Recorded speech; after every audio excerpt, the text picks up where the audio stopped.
예, 안녕하세요.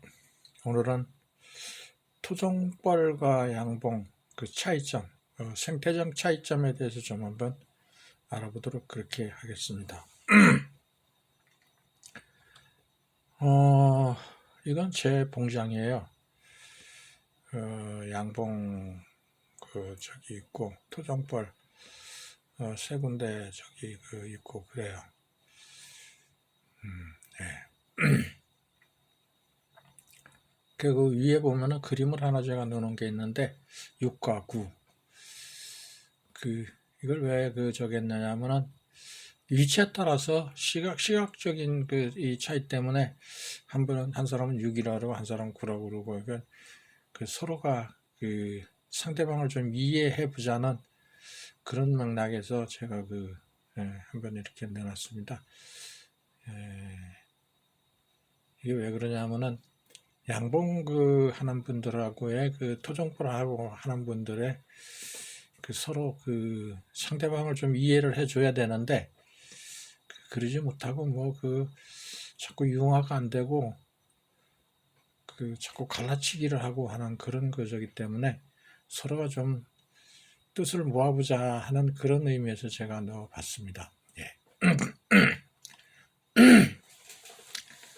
그래서 꿀벌이 인간에 미치는, 우리 지구에 미치는 영향, 그 중에서 지구가 멸망할 수 있는, 인류가 멸망할 수 있는 10가지 중에 이제 대략 저기들이 연구하는 분들이 이걸 이렇게 10가지를 한번 꼽아봤는데, 그 중에서 지구의 온난화, 이게 지금 당장 닥쳐왔죠. 우리 저기에 인류한테 닥쳐온 문제죠. 그리고 태양에 의한 재앙설, 태양의 흑점이 변하면은 지구에 개변이 생기고 그렇게 하는 저기를 많은 사례들을 보아왔죠.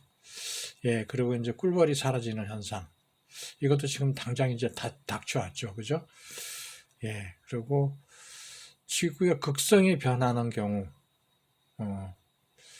이 북극과 남극의 서로 극성이 다른데, 이게 서로 변하면은 대혼란이 일어나고, 그리고 슈퍼화산 폭발, 이게 우리 몇만 년 전에 공룡이 사라지게 된 요인이라고 그러죠. 화산 폭발로 인한 그런 그리고 화석자원 고갈, 이거는 이제 지금 많이들 고민하고 있죠. 예, 뭐 태양광이라든가 또는 여러 가지 저기 연구들을 많이 하고 있으니까 그럴 것 같고, 그건 이제 핵전쟁, 그리고 테러, 대규모 테러, 외계인 침략, 외계인이 있나 없나는 모르겠지만은, 예, 외계인 침략, 그리고 행성 충돌, 이것도 가능성이 있어 보이죠. 그죠? 행성이 충돌할 수 있는 그런 가능성이 있죠. 그 중에 우리가 저기 가장 중요시 해야 할 게 꿀벌이 사라지는 현상. 물론 여러 가지 멸종 되는 동식물들이 참 많지만은, 그 중에서도 인간한테 가장 큰 타격을 줄 수 있는 게 꿀벌이다 이거죠. 예. 그리고 이제 역사 속 기록들을 꿀벌에 대한 걸 보면은 이집트 메뉴에 있는 거는 이런 거는 이집트 벽화, 피라미드 속에 있는 벽화, 이거는 이제 스페인 발렌시안 저기에서 암각화 그런 거죠. 예, 이건 화석이에요. 백악기니까 이거는 이때도 벌이 있었다는 얘기죠. 예, 매개곤충이 있었다는 얘기죠. 중생대 백악기 이쪽 저기면은 몇만 년 전 얘기인데, 예, 그때도 벌이 있었다 하는 그런 곤충 화석이 나온 거죠. 이거 벌이네요, 그죠? 벌 이런 게 있었고, 그리고 이거 사육 기술이 이제 중국으로부터 저기 전래가 되었고, 백제 신라, 그리고 일본으로 전래가 되었다. 7세기경에 일본으로 이제 저기가 됐다. 지금 일본은 꿀벌이 많이 사라졌죠. 지금 현재 당장. 그 쉽게 그 일례로다가 도쿄 일본의 수도 그 왕궁 앞에 있는 고층 건물 하나 옥상에 벌통이 몇 통 있는데 그게 관광지가 됐다 그러죠. 그 사진을 봤는데 그냥 뭐 초라하더라고요. 그냥 그 장판 이렇게 휘뜩 덮어놓고 그냥 다 그 낡아 빠진 좀 벌통도 그런 그 저긴데 거기 이 건물의 관광 코스인데 그게 올라가는데 거기가 관람하는데 약 1시간 정도가 걸린답니다. 뭐 가다가 뭐 그 여러 가지 그 사진이라든가 뭐 여러 가지 그 저기를 둘러보면서 이렇게 올라갔는데 막상 올라가 보니까 벌 몇 통, 서너 통 있고 그것도 장판대기로 이렇게 덮어놓고 이렇게 한 건데 그게 왜 유명하냐면 왕궁 앞에 있는 고층 건물인데 그게 그 양봉을 하고 있는데 왕궁에 있는 꽃에서 꿀을 빨아오니까 그래서 유명하답니다. 그게 좀 황당하더라고요. 근데 그게 그 일본이 지금 꿀벌이 많이 사라지고 우리나라보다 더 심각해요. 그러다 보니까 이제 그런 기현상들도 있고 그러는 건데, 예, 참 꿀벌이 우리 인류에 끼치는 영향은 막대하다고 볼 수 있죠. 우리가 이 토종벌을 키우고 있는 우리 사육농가에서 아주 큰 일들을 하고 있는데 그 값어치가 평가가 좀 안 좋은 거죠. 정책적인 면에서도 평가가 좀 그렇고 여러 가지 측면에서 지금 좀 많이 힘들죠. 예. 사실은 벌이 그게 아무나 키우는 게 아니거든요. 벌 알레르기가 있는 분들 키우고 싶어도 못 키우고 그런 거 저긴데 여러 가지 저기가 있어요. 그래서 한번 넣어봤습니다. 그리고 꿀벌은 약 4천만 년 전에 부지런해서 꽃을 피우는 속시식물과 공생관계를 맺어왔다. 그때 당시에는 이 꿀만 채취를 한 그런 저긴데 지금은 많은 저기를 봉산물을 채취하고 있죠. 그죠? 그래서 이게 화석곤충이라고 보면 되는 거니까 4천만 년이면 굉장한 거잖아. 그죠? 그러다 보니까 많은 좋은 성분들을 많이 가지고 있죠. 밑에 있는 건 이게 이제 호박이라는 보석이에요. 이런데 이렇게 들어가 있는 이게 고가의 보석 이게 나무 진, 송진이라든가 이런 게 이제 땅에 묻혀서 아주 오랜 저기가 지나면은 이런 보석화가 된답니다.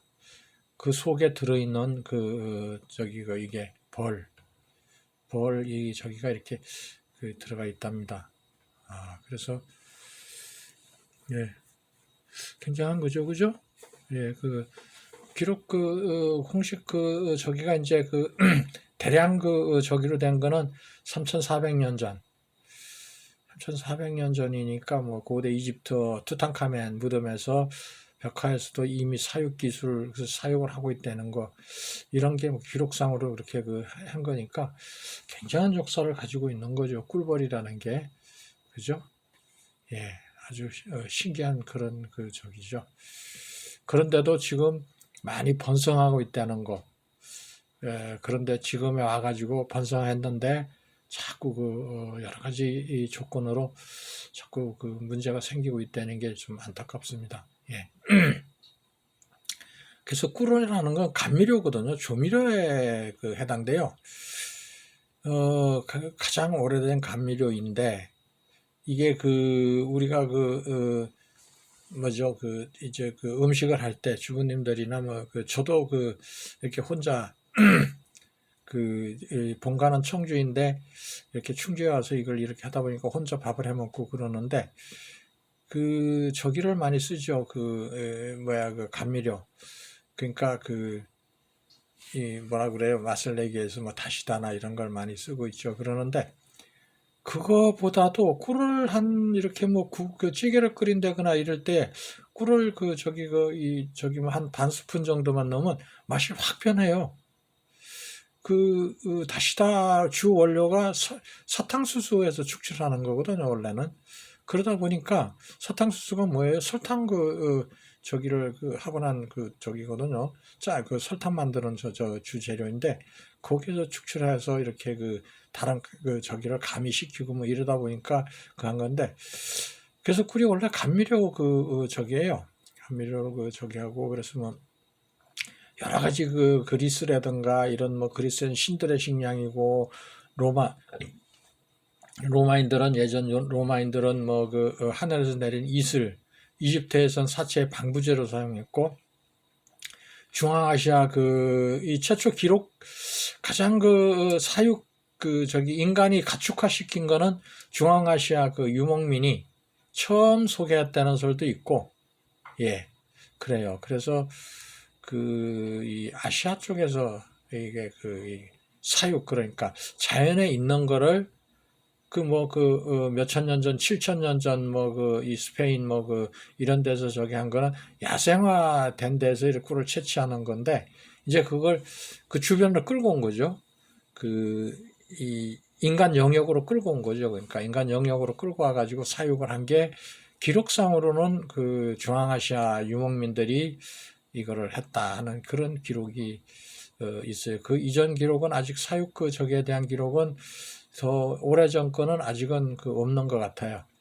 그래서 저기고, 그리고 꿀 1kg를 만들기 위해서는 꿀벌이 무려 800만, 어떤 데는 600만 개다 저기 하는데, 어떤 거 여기는 지금 800만 개 제가 이렇게 저기 했고, 어떤 자료에 보면 600만 개를 꽃을 찾아다닌다. 이건 아마 연구했던 데이터를 분석하는 분들이 뭐 정확히 쉬어보지는 않았겠죠. 하지만 이게 이제 꿀이 많은 꽃하고 꿀이 작게 나는 꽃의 차이일 것 같아요. 예, 그런 거니까 그거는 우리가 좀 이해해 줘야 되는 거고, 예, 그래서 어디는 600만 개, 어디는 800만 개 이런데, 우리가 뭐 그냥 크게 저기 하는 거 아니니까 대략 한 600에서 800만 개 정도, 그 정도, 꿀이 많이 나는 꽃하고 꿀이 좀 덜 나는 꽃하고는 차이는 있는 거니까 우리가 그렇게 이해하면 될 것 같아요. 예, 그리고 또 고대 이집트인들은 꿀에 악령을 쫓는 부적 같은 영향이 있다고 생각돼서 파라오의 옥새나 미이라 이런데 방부 저기를 저기 용으로도 많이 쓰고 그랬답니다. 아주 신들만이 접근할 수 있는 그런 꿀이 그런 저기가 물체로 생각했던 것 같아요. 그죠? 예, 아주 재미있어요. 그리고 허니물이라는 표현을 많이 외래 이 유럽 쪽이나 이쪽에서 많이 허니문이라는 문구를 많이 쓰는데, 신혼여행을 가는 걸 허니문이라고 그러죠. 신혼여행. 근데 허니가 뭡니까? 꿀이거든요. 그죠? 달이거든요. 달을 얘기하는 거예요. 보름달을 예, 이거 저기 하는데, 그러니까 이제 달 밝은 밤에 꿀을 먹으면은 신혼여행 저기에서 허니문 베이비가 생겨난답니다. 아주 건강하고 튼튼한 그런 아이를 첫날 밤에 만들어라는 그런 의미에서 허니문이라는 용어를 쓴답니다. 아주 재미있죠, 그죠? 예. 그리고 우리가 좋은 거는 맛 좋고 맛이 좋다 이런 거 꿀맛 같다 이렇게 얘기들을 하는데, 지금은 설탕에 많이 입맛이 설탕이 단맛이 더 강해요, 꿀보다. 그리고 다른 잔맛이 없어요. 다른 맛이 없어요. 근데 꿀에는 단맛도 좀 약하지만은 다른 기타 이 향이 있고 냄새가 있고 맛이 있어요. 그건 이제 각종 식물이나 이런 데에 내포되어 있던 그거를 빨아오는 거니까 거기에 이제 속해 있는 어떤 맛과 냄새가 있는데, 그거를 사람들이 싫어하는 경향이 있어요. 이 근래 저기 들어서 왜 그러냐면은 그게 입맛이거든요. 입맛이 어디에 들어있느냐. 입맛이라는 거는 참 그건 몸은 충신해도 입맛은 간신이라고 그러는데, 이 세상에서 가장 요리를 잘하는 사람은 엄마밖에 없어요. 아무리 유명하고 아무리 이 음식을 잘하는 요리사라 할지라도 엄마의 손맛은 따라갈 수가 없어요. 근데 엄마는 누구예요? 다 각자 엄마가 다 틀려요. 근데 누구든지 본인 엄마의 저기 손맛을 따라가는 사람이 없어요. 엄마는 그냥 아무것도 안 넣고 그냥 이렇게 주물럭주물럭 해줘도 먹으면 그렇게 맛있어요, 그건. 근데 이제 그 아마 음식 그 저기 할 때 각종 정성, 이건 내 자식 먹여야겠다 하는 그런 저기에서 손에서 어떤 그 성분이 그 이 잠재된 어떤 그 저 그런 게 그 뭐 나오는지는 모르지만은 아무렇게나 주물럭주물럭 해도 참 맛있어요. 그리고 또 하나 있는 게 그건 어릴 때서부터 엄마의 그 음식 그 요리 그 저기에 맛이 길들여져 있는 거거든요. 그러니까 엄마가 자식의 그 이 입맛은 세상 그 누구보다 잘 알아요. 그러다 보니까 어떻게 해줘야 자식이 이거를 잘 먹는지를 정확하게 알고 있는 거예요. 근데 요리사들은 그러지 않잖아, 그죠? 그러다 보니까 엄마의 손맛. 제가 왜 이 이야기를 하느냐면은 우리가 흔히들 아이들이 김치를 매워서 못 먹는다고 그래요, 요새 애들. 그 물에 이렇게 집에서 물에 이렇게 그 컵에 물 떠다 놓고 이렇게 씻어서 줘요. 그러는데 맵지 않게 이제 그 하려고. 그러는데 재밌는 거는 떡볶이 집에 가면은 이 아이들이 맵지 않으면 떡볶이를 안 먹으려고 그래요. 떡볶이 매워야 된다는 그런 고정관념이 있어요. 그러다 보니까 김치는 매워서 안 먹는다고 그러면서 떡볶이는 매운 걸 찾는다고요. 참 그 묘하죠, 그죠? 예, 이게 생각의 차이거든요. 그래서 우리도 그 어릴 때부터 자꾸 그 사탕이나 이게 전부 다 그 설탕으로 만들어져 있는 건데 꿀하고는 맛이 차이가 있어요, 맛의 차이가. 그냥 그 이 설탕은 순수한 단맛밖에 안 느껴지는데 꿀은 그렇지 않거든요. 여러 가지 맛이 포함되어 있어요. 그러다 보니까 그런 것 같은데 참 그 이 많은 그 저기 생각을 하게 되죠, 그죠? 그리고 뭐야 산부인과나 이런데 아이들을 이제 그 이 저기 가면은 그 신생아가 태어나면은 그 분유회사에서 가장 많은 노비를 하는 게 산부인과나 이런 데 있거든요. 왜? 처음에 우유를 어느 회사 거나 쉽게 얘기하면 남양분유냐 서울분유냐 이걸 먹이는 데에 따라서 나중에 병원에서 아이를 데리고 오고 난 후에 며칠 먹은 그 우유 저기를 회사를 바꾸려고 들면은 아이들이 안 먹으려고 그래요. 며칠 고생해야 돼요, 어머니들이. 그걸 바꾸려면은.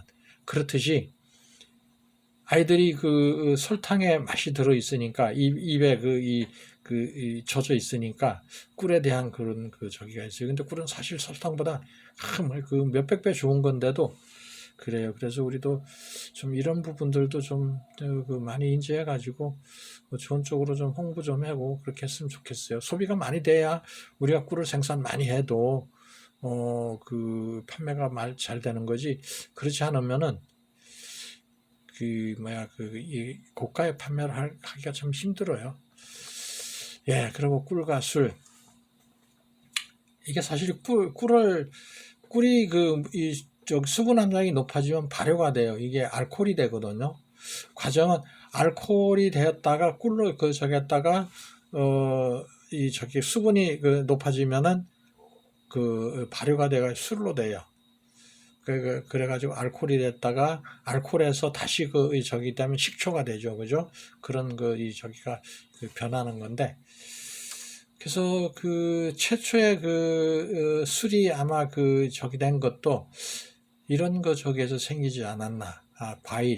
과일로 만든 후아주라는 게 있어요. 원숭이들이 나무에다가 과일을 이렇게 나무가 푹 파인데 이런 데다가 과일을 이렇게 놔뒀는데 그게 시간이 지나고 발효가 되니까 과일주가 된 거죠. 술이 된 거죠. 그죠?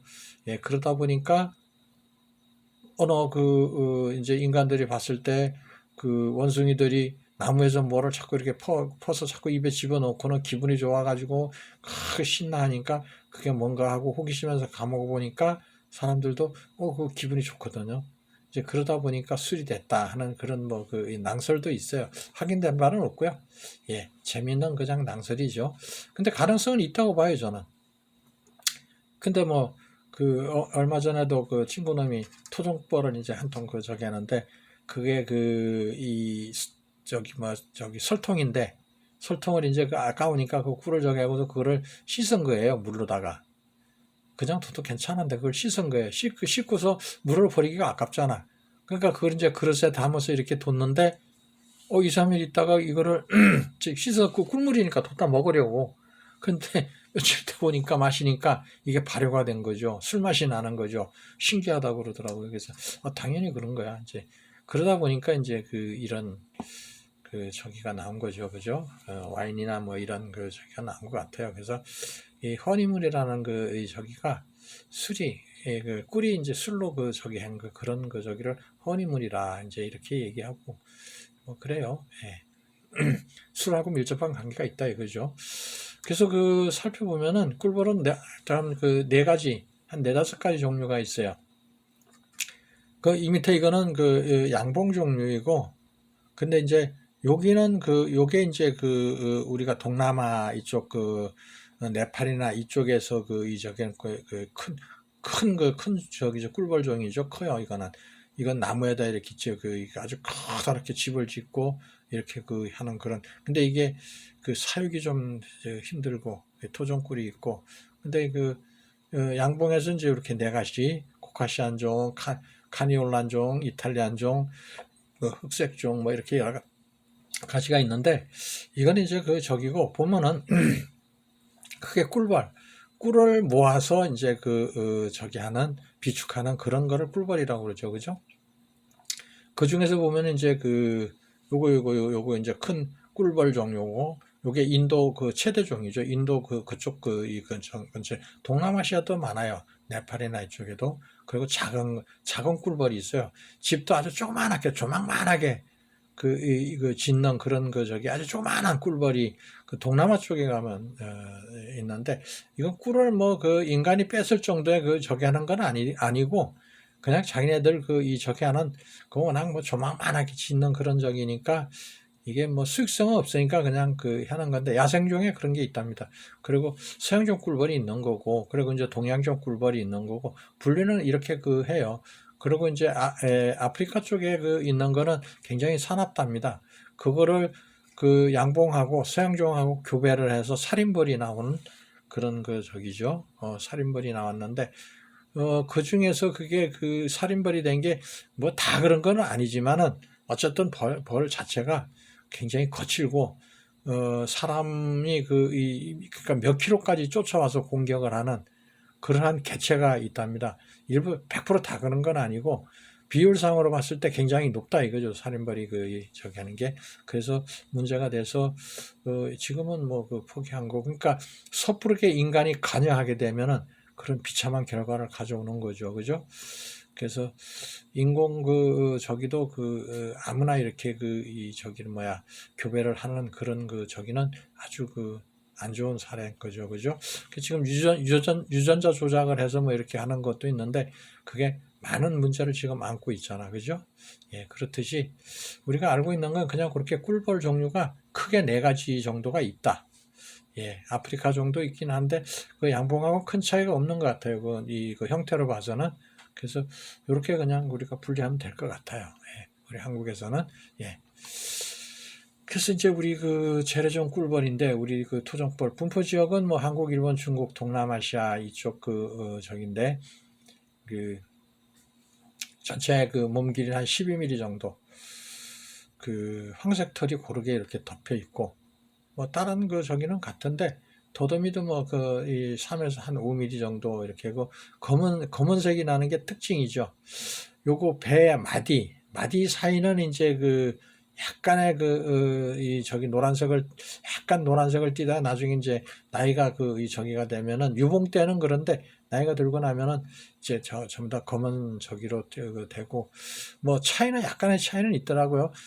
어떤 저기는 전체가 어릴 때부터 검은 저기가 있는가 하면은, 그리고 또 계절에 따라서 차이가 틀려요. 색상이 좀 변해. 겨울에가 좀 더 검게 보여요.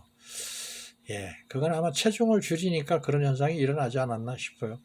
예, 그래서 이렇게 보면 언제 제가 기회가 되면은 여기에 이 구조나 이런 거에 대해서 한번 자료를 또 올려드릴 겁니다. 그러니까 이렇게 틀리고, 어쨌든 여기 이 우리 토종벌, 그러니까 한봉이라고 하죠. 그죠? 여기에서는 중요한 게, 나는 힘이 좋아요. 빠르고 쌩 하죠. 그냥 굉장히 빨리 움직이고 그래요. 그건 야생화 때문에 그 야생성 때문에 그런 것 같아요. 그래서 보면은 이 날개에 시구가 있고 시맥이 있어요. 예, 그런 게 그 서양종보다는 그 시맥 숫자도 많고 시구도 좀 더 크고, 예, 그런 저기가 틀려요. 그리고 그 새끼를 보호하는 아주 이 저기가 새끼에 대한 애착이 아주 강해요. 예, 그런 그 장점이 있어요. 그래서 이렇게 비교해 보면은, 예, 이렇게 색깔이 틀리죠. 요건 이제 이 토종벌이고, 요거는 이제 수양종 저긴데, 체구가 한 17% 정도, 저기가 수양종이 더 커요. 그리고 체장도 0.8mm 정도가 더 크고, 약간 더 크죠. 그죠? 예. 그런 저기가 문제가 있어요. 그리고 이제 요거 이제 혓바닥 길이도 1.3mm가 수양종이 더 길고, 소방이라는 건 방을 얘기하는 거예요. 이 꿀을 저장하는 방, 새끼를 키우는 방, 이걸 소방이라고 그러죠. 그죠? 그게 한 1.2mm 정도 더, 수양종보다 작아요. 그 소광대 넓이도, 소광대라는 거는 그 소초 알을, 저기 한 나무를 얘기하는 거예요. 나무. 소광대, 요게 한 4mm 정도 더 작아요. 예. 그래서 여기 보면, 다리 저기가 명칭, 꽃가루가 이렇게 있죠. 뒷다리, 각이라는 건 다리를 얘기하는 거죠. 그죠? 예, 타고 이렇게, 저기가 있어요. 저기는 없고, 예, 그래요. 예, 이건 이제 설통꿀이죠. 우리가 설통꿀. 아주 먹음직스럽고, 예, 탐스럽죠. 예. 그리고 이제 시맥은 날개의 맥을 얘기하는 거예요. 요거 날개의 맥. 요게 저기가 토종벌이 더 많아요. 요건 시맥이 왜 필요하냐면, 우리가 부채를 생각하면 돼. 부채에 살이 많으면은, 이게 우리가 이렇게 부채질을 할 때 펄렁펄렁 하는 게 좀 저기들하고 좀 더 빳빳하죠. 힘이 있죠. 근데 부채살이 작으면은, 이게 이렇게 하면은 흐느적 하는 그런 저기겠죠. 그렇듯이 날개의 힘을 갖게 해주는 게 시맥이에요. 날개의 맥. 그래서 토종벌이 잘 날아요. 빨리 나르고. 예, 그런 게 있고요. 일의 수밀량은 0.021g이 더 작아요. 토종벌이. 그런데 재미있는 거는 일일 소모량이 0.06g 정도 더 작아요. 덜 먹는다 이거죠.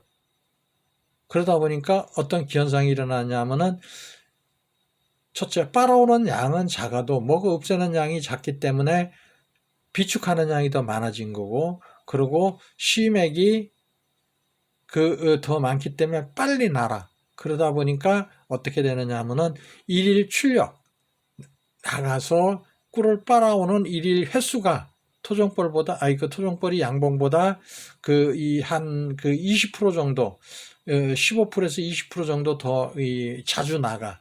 그러다 보니까 더 빠릿빠릿하다는 얘기죠. 그죠? 그러다 보니까 어떻게 해요? 꿀을 더 많이 비축할 수 있는 능력이 있다 이거죠. 그러니까 그런 부분들을 우리가 감안하면 될 것 같아요. 그래서 오히려 해보면은 토종벌이 꿀을 훨씬 더 많이 비축해요.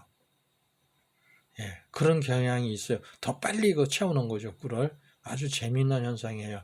근데 등치가 작다고 절대 실망할 일이 아니에요. 오히려 더 도움이 많이 되는 그런 장점을 가지고 있어요. 우리가 아주 유의해야 할 부분이에요. 예. 그래서 토종벌을 사육하는 게 훨씬 더 이익이 되는데, 단 사육 방법의 문제가 아직은 좀 뒷받침이 돼야 돼요. 그러면은 훨씬 더 좋은 결과를 얻을 수 있을 거예요.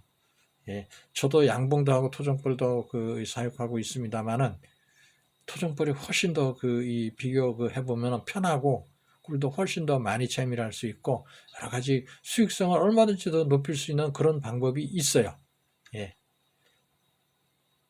근데 그 고정관념 틀을 안 벗어나려고 그러는 게 저로서는 안타까워요. 제가 생각할 때는 바꿔도 되는데.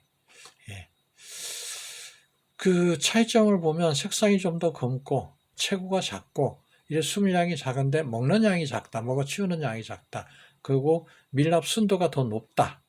밀랍이 훨씬 더 좋아요. 토종벌 밀랍이. 그 소비를 이렇게 해보면은 그 토종벌 소비는 잘 바스러져. 근데 양봉 소비는 잘 안 바스러져요. 그런 경향이 있어요. 그리고 야생성이 더 강하고 꿀 영양가가 더 높아. 그리고 꿀 따는 꽃이 달라. 더 많아요. 꿀을 따올 수 있는 꽃이 더 많다고 봐야 돼. 왜? 토종벌은 작은 꽃도 다 일일이 다 저기 하니까 양봉하고 차이점이에요. 그래서 꿀 영양가가 훨씬 더 높아요. 예.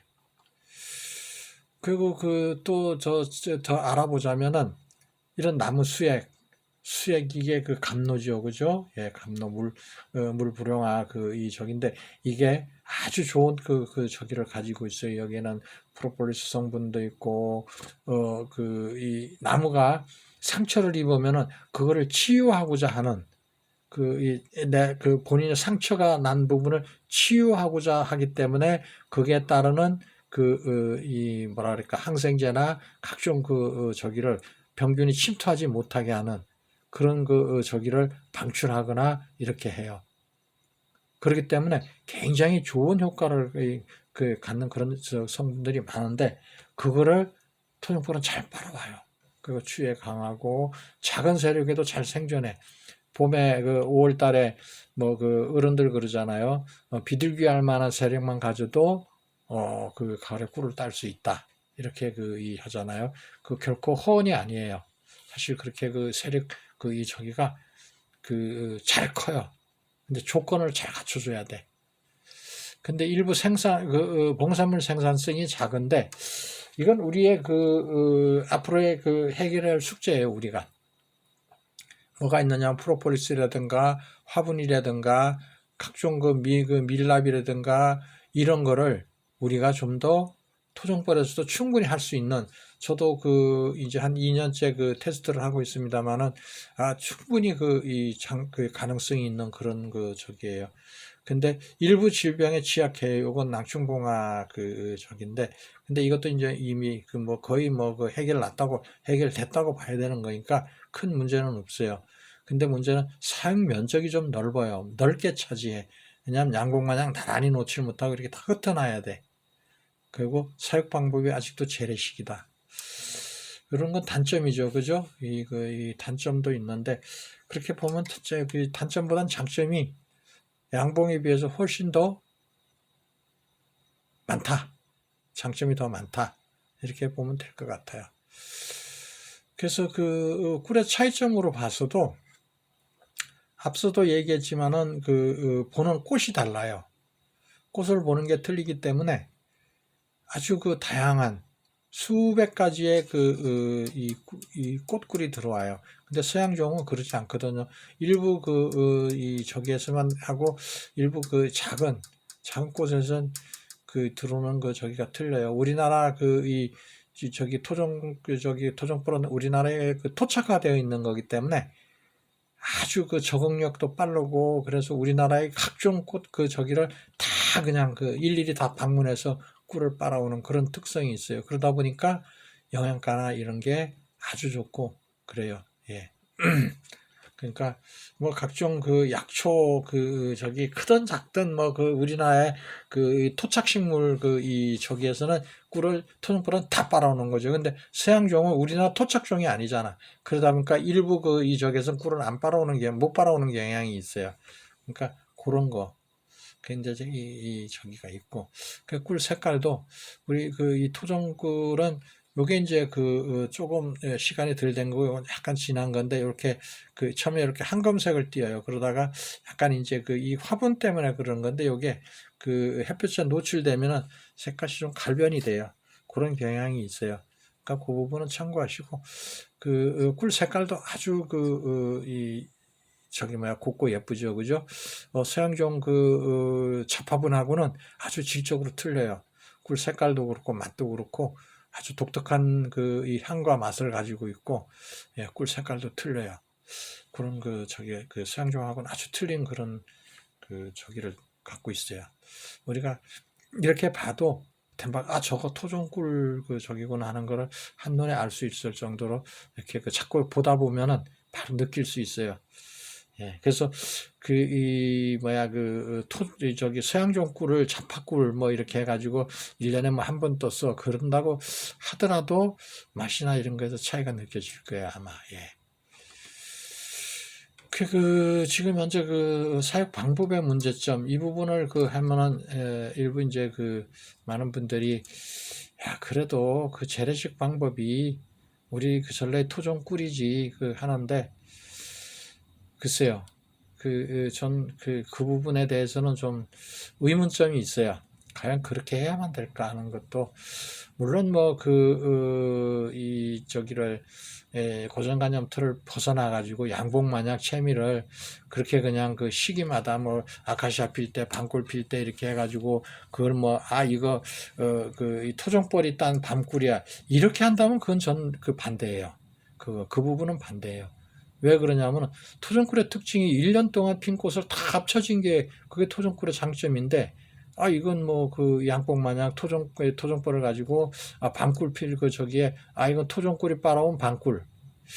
그렇다면 양봉하고 차이는 없다고 봐요, 저는. 그건 저기가 없다고 보는데, 어쨌든 토종꿀은 그런 게 아니잖아, 그죠? 1년 내내 핀 저기를 갖다가 이렇게 다 합쳐져 있는 꿀. 그렇게 봐야 되는 게 정석이잖아요, 그죠? 예. 그렇게 돼야 되는 거고, 예. 결코 분리해서 토종꿀을 분리해서 판매한다는 건 시기별로 이렇게 분리해서 판다는 거엔 저도 이 반대예요. 그렇게 돼서는 안 된다고 봐요, 저도. 예, 그런 거니까 그 부분은 사육 방법을 좀 개선하자 그 얘기죠. 고칠 건 좀 우리가 받아들일 건 좀 받아들이자는 얘기예요, 제 얘기는. 그래서 장점은 받아들이는 거고 단점은 개선해 나가야죠. 그게 정석 아니겠어요, 그죠? 예, 그러니까 그런 부분에 대해서는 약간의 의견 차이는 있을 수 있지만은 그러다 보면은 언젠가는 서로가 이해하겠죠. 앞전에서도 얘기했지만은 6과 9의 차이는 보는 시각에 따라 틀린 거니까 6으로 볼 거냐 9로 볼 거나 한 거는 이 보는 시각에 따라 차이는 있는 거니까 서로가 상대를 이해해주고 그래 6도 될 수 있고 9도 될 수 있어 이렇게 서로 받아들이면 되겠죠, 그죠? 예, 전 그렇게 봐요. 예. 그래서 정리해 보자면은 우리가 이 생태 습성이나 이런 걸 살펴보면은 토종벌이 서양종벌보다 훨씬 많은 좋은 장점들을 많이 가지고 있어요. 많이 가지고 있고 아직도 우리가 해결해야 할 부분들도 참 많고 봉산물에 대한 해결이라든가 이런 부분들도 앞으로 양복 마냥 화분도 뺏어보고 프로폴리스도 뺏고 이렇게 해가지고 농가 소득을 많이 올릴 수 있는 그런 문제가 있는데 그거를 좀 우리도 연구해서 많이 우리가 풀어야 할 숙제잖아, 그죠? 예.